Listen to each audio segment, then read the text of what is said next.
Ambassador Herbst, you've served in Ukraine. You know how difficult it has been in terms of relations with Russia, in and out. There have been pro-Russia governments as well in Kyiv. But the recent conversations and talks that we've seen between the United States of America and Russia and US and Ukraine, what are the red lines over here? What is it that you think Putin wants? Is it to have the areas that are under Russian control as part of Russia, or is it a complete surrender by Zelensky? At a minimum, Putin wants political control of Ukraine. That need not involve annexation of the entire country, although Putin's made clear his intention to annex 4 oblasts as well as Crimea. And he's also stated that Odessa is a quote-unquote Russian city, which of course is nonsense. And so that suggests he wants to annex Odessa too. But he wants to make sure that Zelensky is gone, that any government in Kyiv is going to fulfill Russian wishes, that Ukraine is forced to become a quote-unquote neutral country without much of a military, which means Russia can renew aggression at any time. Those are his aims. And even members of Trump's team, who have been very naive about Russian intentions, have said recently that Moscow is asking for too much.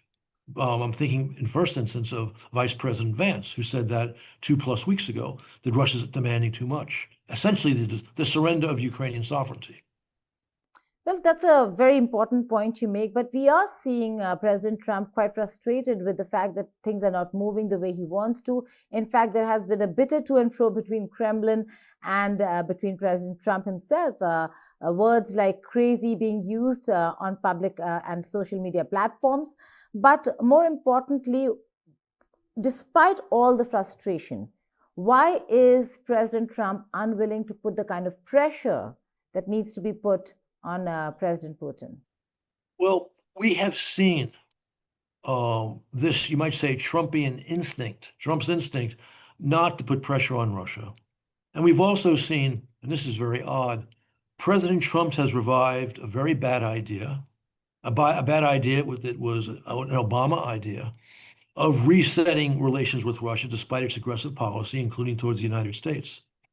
And President Trump has revived another very bad idea that somehow American businesses could get rich from investing in Russia and selling to Russia, which never happened even during the 1990s, when relations between Moscow and Washington were pretty good.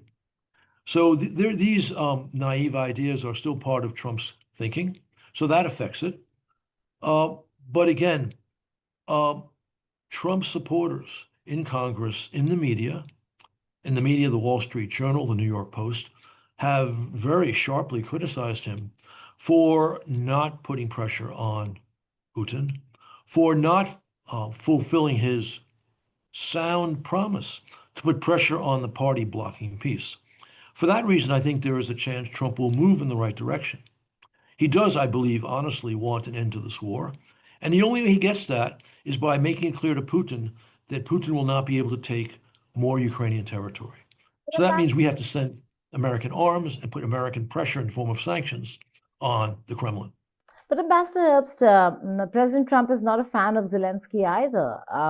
Were there critical mistakes or miscalculations by President Zelensky as well when it comes to the position he took on Ukraine, on NATO? I think what you've said is true, but as observers in the Republican Party, conservative observers have pointed out, Trump's complaint about Zelensky is he talks too much. Or more specifically, Zelensky has said properly some of the naive positions taken by the Trump administration. So he gets mad at Zelensky for saying that. Whereas he has criticized Putin for his murderous policy in Ukraine, the murder of dozens of Ukrainian civilians as peace talks that Trump wants continue. But he's yet to take measures against Putin. So in the one case, he's unhappy that Zelensky points out the weaknesses of Trump's policy. On the other hand, while he says he's angry, he's not demonstrated that anger to achieve his own objective of establishing a durable peace. Now, I personally think Zelensky is making a mistake when he criticizes Trump, because that's not helpful for Zelensky to get the support from Washington that he needs. But that's not the same as committing aggression, blocking Trump's goal of achieving a stable peace, and savagely attacking Ukrainian civilians, which is what Putin is doing.